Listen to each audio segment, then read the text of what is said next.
नमस्कार। जय हिंद। जय श्री राम। जैसे जैसे एग्ज़ाम नज़दीक आ रहा है वैसे वैसे दिलों की धड़कन बढ़ रही है। बहुत ज़्यादा स्ट्रेस स्टूडेंट ले रहे हैं। कई मैसेज और कॉल्स आ रहे हैं कि सर एग्ज़ाम की डेट नज़दीक आ रही है, बहुत ज़्यादा स्ट्रेस महसूस हो रहा है, बहुत ज़्यादा टेंशन हो रही है, क्या करें क्या ना करें। देखिए, स्ट्रेस उन स्टूडेंट को ज़्यादा होता है जिन्होंने मेहनत बहुत ज़्यादा की होती है। उन्हें डर भी ये लगता है कि कहीं पढ़ा हुआ आएगा या नहीं आएगा एग्ज़ाम में। तो ये जो स्ट्रेस है ना, ये हार्मफुल भी होता है इसलिए भी क्योंकि आते हुए सवाल भी गलत हो जाते हैं। तो मैं कुछ आपको टिप्स देना चाहूँगा एग्ज़ाम से पहले। जैसा कि मैंने आपको बताया भी था कि एग्ज़ाम को कैसे अटेम्प्ट करना है, वो एग्ज़ाम से पहले मैं आपको बताऊँगा अभी। तो अपना एक्सपीरियंस में 10 साल का एक्सपीरियंस आपके साथ साथ साझा करना चाहता हूँ कि आपको कैसे एग्ज़ाम हॉल में एग्ज़ाम को अटेम्प्ट करना है, स्ट्रेटजी क्या होनी चाहिए। तो देखिए, अब आपके बहुत से स्टूडेंट का एग्ज़ाम 17 को भी है और कुछ स्टूडेंट का एग्ज़ाम 18 को भी है।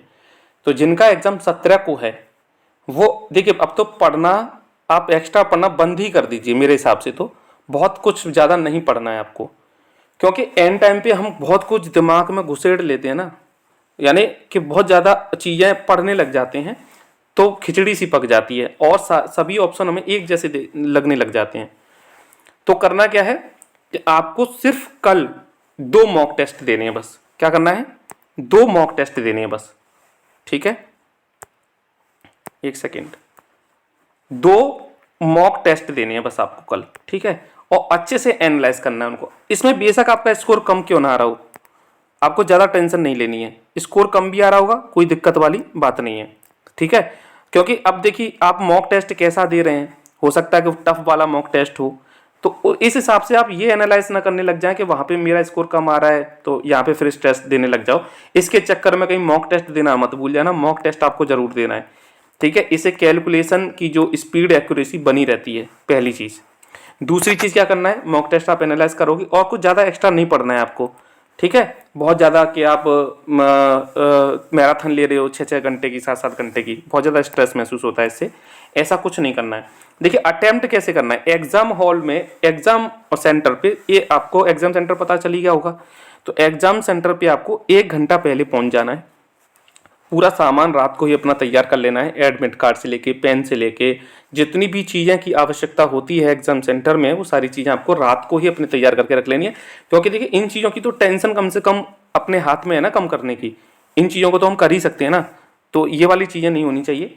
गलती बिल्कुल नहीं करनी है इन चीज़ों में।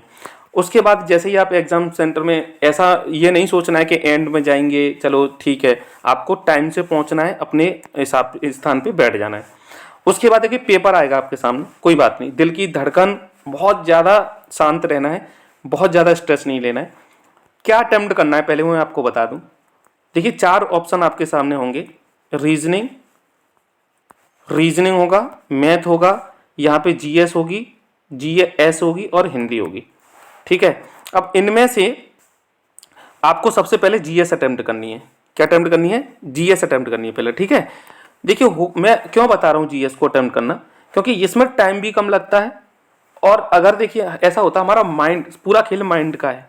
माइंड कैसे सोच रहा है हमारा, हम जीएस अटेम्प्ट कर रहे हैं या फिर हम मैथ अटेम्प्ट कर रहे हैं पहले, तो मैथ थोड़ा सा टाइम लेता है। तो आपके मन में ये चलेगा कि कहीं मेरा यार रीजनिंग का पोर्शन नहीं छूट जाए, कहीं हिंदी के सवाल ना छूट जाए, इसी में कहीं मेरा टाइम ना चला जाए पूरा, ठीक है।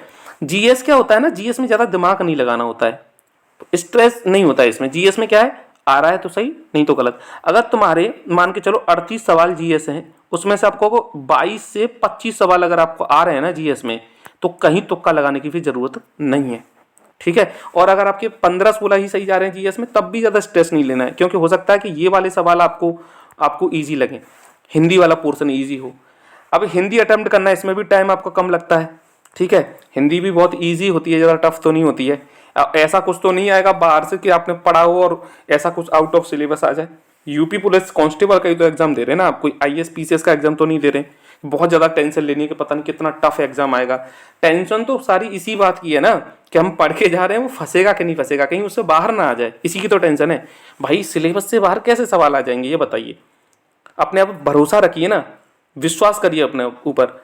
तो हिंदी भी इजी है। 38 में से आराम से मैं कह रहा हूं कि 30 के अराउंड आप सही कर लेंगे सवाल, कोई बहुत बड़ी बात नहीं है। मुझे पूरा विश्वास है, मैंने भी आपको पढ़ा है, हिंदी पढ़ी है आपने और बचपन से पढ़ते आ रहे हैं, आराम से 30 सवाल इसमें से आप सही कर लेंगे, कोई दिक्कत वाली बात नहीं। अब रीजनिंग पोर्शन है, इसे थोड़ी देर के लिए आप साइड में रखें, मैथ पे आते हैं। मैथ के मान के चलो 25 सवाल आए, मान लो 22 से 25 सवाल आए, आपको 25 सवाल अटेम्प्ट नहीं करने हैं, आपको पहले अटेम्प्ट में यानी पहले प्रयास में केवल बहुत इजी इजी सवाल जो आप कर पा रहे हैं बिना सोचे समझे, एकदम धड़ल्ले से आंसर जिसका आ रहा है, 15 सवाल तो आराम से कर लोगे ना 25 में से, मैथ में से 12 से 15 सवाल। 10 सवाल बहुत टफ है, उन्हें बात के लिए छोड़ देना है, कोई दिक्कत नहीं। फिर आना है रीजनिंग पे। अब रीजनिंग आपको कैसे अटेम्प्ट करनी है, देखिए रीजनिंग में पहला सवाल पढ़ा, मान के चलो नहीं आया, छोड़ दो, दूसरे सवाल पे आ जाओ, नहीं आया छोड़ दो, तीसरे सवाल पे आ जाओ, तीसरा आ रहा है कर लो, चौथा आ रहा है कर लो, पांचवा आ रहा है कर लो, छठवां नहीं आ रहा है छोड़ दो, आगे बढ़ जाओ। इस तरीके से आप चलेंगे तो मान के चलो आपको एक बार जब तुमने रीजनिंग के 40 से 50 सवाल मान के चलो रीजनिंग के आए और आपने सभी सवाल पढ़ लिए और उनमें से आपको मान के चलो आधे सवाल आ रहे हैं, कोई बात नहीं, आधे सवाल तो सही हुए ना आपके, ठीक है। बाकी ऐसे सवाल रह गए आपके जो आपको टफ लग रहे हैं या आप मतलब जो आपसे हल नहीं हो रहे हैं, कोई बात नहीं। अब एक मान के चलो, मान लो ये कि हम टाइम खत्म हो गया, एक बात, तो किस बात की टेंशन है, देखिए जीएस आपकी हो गई, हिंदी आपकी हो गई है ना, और मैथ में जितने सवाल आप कर सकते थे वो भी हो गए, रीजनिंग के जो भी सवाल इजी इजी थे वो हो गए। कौन से सवाल छूटे, कठिन वाले छूटे ना, तो इसमें दिक्कत क्या है, कठिन वाले छूट, लेकिन ऐसा होगा नहीं। देखिए मैं आपको बताता हूँ करना क्या है आपको, कि क्यों नहीं होगा ऐसा। देखिए एक बार इसमें रफ कर लेता हूँ 2 मिनट, ठीक है। देखिए करना ये है, मान के चलो पहले आपने जीएस का पोर्शन पकड़ा और जीएस में आपको ज़्यादा टाइम तो आपका लगेगा नहीं, आप 38 सवाल में से आराम से जल्दी जल्दी से 25 सवाल सही कर लेंगे। हिंदी में भी आपको ज़्यादा टाइम लगेगा नहीं, ठीक है, टाइम बहुत बचेगा आपके पास, 2 घंटे का समय है काफ़ी। हिंदी में आराम से तुम 15 मिनट में हिंदी के क्वेश्चन अटेम्प्ट कर लोगे। 38 में से मान के चलो जीएस में आपने कितने सवाल कर लिए, 38 में से चलो जीएस में मैं आपको बता दे रहा हूँ, एक सेकेंड टूटना, यहाँ पे मैं लिख ही लेता हूँ आपका स्कोर, कितना स्कोर आपका है रह सकता है। 38 में से आपने जीएस में से 22 सवाल मान के चलो आपने यहाँ पर कर लिए सही, 22 से 25 सवाल मान लेता हूँ, और हिंदी में आपने 30 सवाल सही कर दिए, ठीक है। अब बचा क्या आपके पास, मैथ।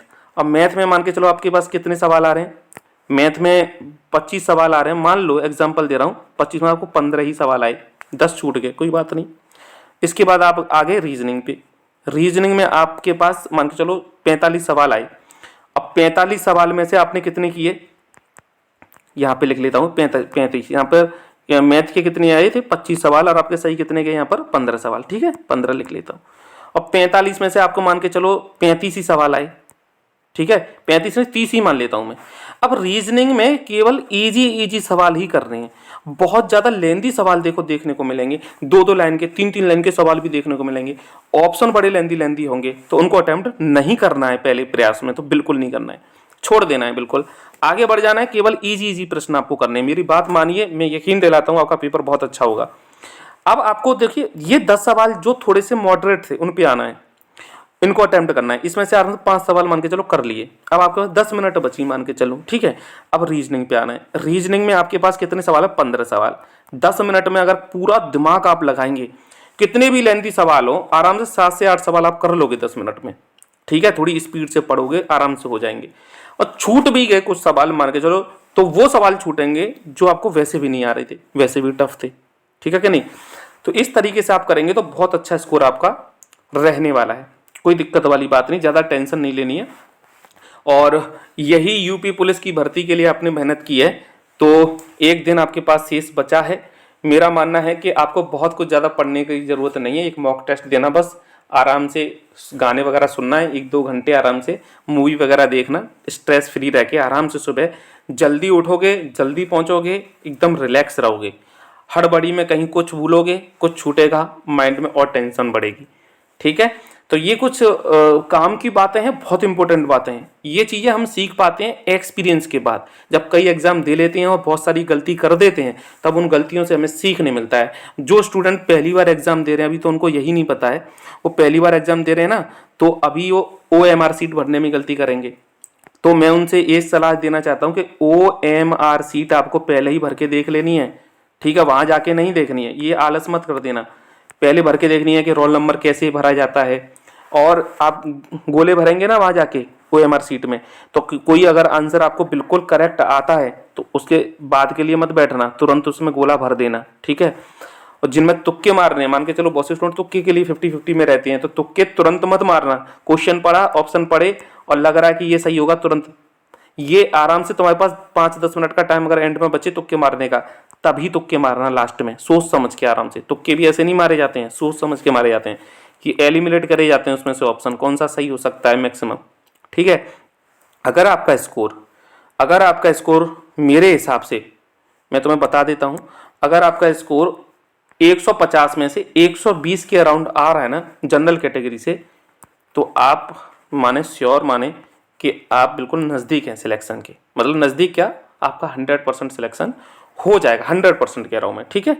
अगर आपका स्कोर 115 के समथिंग आ रहा है ना, तो आप रनिंग के लिए तो आपका नंबर आ जाएगा। अब ये भगवान मालिक है कि फाइनल लिस्ट में देखो आता है या नहीं आता है। वैसे भी 62,000 जगह हैं, काफ़ी अच्छी वैकेंसी है इसमें, तो हो सकता है कि यहाँ पर 80% चांस है कि 115 जनरल कैटेगरी का नंबर आ जाए, 80 या 90% चांस है। लेकिन अगर आपका 110 आ रहा है तो बहुत कम चांस है। अब ये एग्जाम के लेवल पे भी डिपेंड करेगी चीज़ें कि एग्जाम का लेवल कैसा आ रहा है। कि एग्जाम का लेवल अगर बहुत टफ है तो ज़्यादा तुक्के मत मार देना, क्योंकि ज़्यादातर यूपी पैट का आपने देखा होगा कोर्स क्या हुआ था। यूपी पैट में बहुत से बच्चे टफ पेपर की वजह से तुक्के मार के आए, जिसकी वजह से नेगेटिव में कट के सभी नंबर। और जो बच्चे कई सालों से एग्जाम दे रहे हैं वो इसका महत्व तो जानते होंगे कि नेगेटिव में नंबर जब कटते हैं तो कितने नंबर ऐसे ही नेगेटिव में चले जाते हैं। तो मैं ये कहना चाह रहा हूँ कि पेपर टफ आया तो बहुत फायदे की बात है। टफ पेपर में जो तुक्के मारने वाले, जो बहुत ज़्यादा कमज़ोर हैं, वो तो वैसे ही निकल जाएंगे। असली कंपटीशन तो टफ में ही होता है, मज़ा तो इसी में आता है ना। जब एग्जाम का लेवल टफ होगा और तो मान के चलो तुम्हारे पास 80 सवाल ही तुम्हें आ रहे हैं 150 में से, लेकिन 80 सही है ना, तो ये काफ़ी अच्छा स्कोर है टफ एग्जाम में, ठीक है। लेकिन अगर पेपर का लेवल मॉडरेट है तब तो आपका स्कोर फिर अच्छा होना चाहिए, ठीक है। मॉडरेट अगर आपका एग्जाम का लेवल है तो कम से कम 120, 115, 112, 115 तो कम से कम होना ही चाहिए जनरल में, तो आपका सिलेक्शन श्योर है, ठीक है। और इतनी मेहनत तो आपने की होगी, मुझे पूरी उम्मीद है कि आपका नंबर 100% लिस्ट में आएगा ही। तो इतनी बातें आप ध्यान रखेंगे तो स्ट्रेटजी बहुत इंपॉर्टेंट होती है। देखिए किसी चीज़ के लिए कंपटीशन का मतलब ही क्या होता है, कैसे आप कौन सी स्ट्रेटजी अपनाते हैं, कैसे आप हैंडल करते हैं सिचुएशन को, यही तो है कंपटीशन का असली मतलब। इसी में बच्चे मात खा जाते हैं, पढ़ते तो बहुत हैं। देखिए आपने क्रिकेट देखी है, क्रिकेट में कितना ही अच्छा बॉलर क्यों ना हो, लेकिन अगर वो स्ट्रेटजी से बॉल नहीं फेंक रहा है ना, तो लाइन लेंथ से बॉल नहीं फेंक रहा है, स्ट्रेटजी से बॉल नहीं फेंक रहा है, तो वो सबसे ज़्यादा महंगा बॉलर होगा। और अगर कोई बहुत ज़्यादा पेसर बॉलर नहीं है, बहुत ज़्यादा स्पीड नहीं है बॉलिंग में, लेकिन वो स्ट्रेटजी से बॉल फेंकता है, दिमाग से बॉल फेंकता है, तो वो उसकी बॉल बड़ी खतरनाक हो जाती है। ये खेल सब दिमाग का ही है। चाहे आप दिमाग जितना अच्छा इस्तेमाल कर लेंगे एग्जाम हॉल में, उतना अच्छा आप एग्जाम वहाँ पे अटेम्प्ट कराएंगे। तो ये सारी बातें थी, कुछ नहीं है, ज़्यादा टेंशन नहीं लेनी है, सब अच्छा होगा। तो अभी तो देखिए मैं कल एक और प्रैक्टिस सेट की वीडियो और बनाऊंगा, आप उस वीडियो को और देख लेना एक बार, क्योंकि देखिए पता नहीं कौन सा क्वेश्चन एग्जाम में फंस जाए। ऐसा नहीं है कि बड़े यूट्यूब चैनल जो पढ़ा रहे हैं केवल वही फंसेगा, क्वेश्चन के ऊपर नहीं लिखा होता है कि किस एग्जाम में आएगा, कोई भी क्वेश्चन आ सकता है पेपर में। तो छोटे यूट्यूबर हैं वो भी बहुत मेहनत करते हैं, ऐसी बात नहीं है, उनका भी पढ़ाया हुआ आता है एग्जाम में। तो आपको सब कुछ पढ़ना है, जो मैं वीडियो बना रहा हूँ वो आप देखते रहिए कंटिन्यू। मेरे चैनल को सब्सक्राइब कर लीजिए अगर आपने सब्सक्राइब नहीं किया है। और कुछ दिनों में मैं मैथ का एक सीरीज़ शुरू करना जा रहा हूँ। आप अगर मैथ पढ़ना चाहते हैं बिल्कुल जीरो लेवल से, तो चैनल से जुड़ जाइए। बिल्कुल आसान भाषा में, गांव की भाषा में, या कहते हैं ना कि तुम सरल भाषा में चीज़ों को एग्जाम्पल के साथ समझाने की कोशिश करो। बहुत छोटी छोटी चीज़ों के साथ पढ़ेंगे, बड़े आराम से प्यार से पढ़ेंगे। चैनल को सब्सक्राइब जरूर कर लें। तो मिलते हैं एक और नेक्स्ट वीडियो में, तब तक के लिए अपना ध्यान रखिए, खुश रहिए। जय हिंद, जय श्री राम।